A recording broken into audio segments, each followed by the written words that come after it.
আসসালামু আলাইকুম ভাই, মুই 1 কাপ পোলার চালের ক্ষীর পাক করি।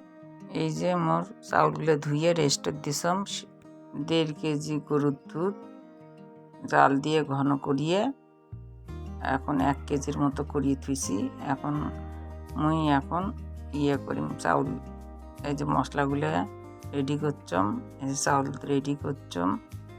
এখন একটা একটা করিয়ে দেম ওর মধ্যে। এই যে দুধের মধ্যে মুই চাউলগুলো ছাড়ি দিনু, আস্তে জালের উপর রাখছম। এই তো আমার চাউল দেওয়া হয়ে গেল। না স্বাদ মতো লবণ দিনু, সবাই না মিষ্টি কম খায়, লবণ দিলে না স্বাদ দেনা হয়, এই আর কি। মশলাগুলো তেজপাতা সাদা এলাচ ঢালি দিনু। এই তো জাল হতিছে এই ফোটা পর্যন্ত। এখন আমি নারকেলগুলো ঢালি দিলে দেখছম, নারকেল ঢালা হলো। এখন নারকেলগুলো নাড়ি, এই গুড়গুলো দিয়ে দিনু।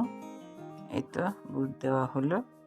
এখন এগুলো মিশিয়ে নেম ব্যাহে, নারকেল আর গুড় একসাথে ক্ষীরের সাথে মিশিয়ে নিবেন দেখছম।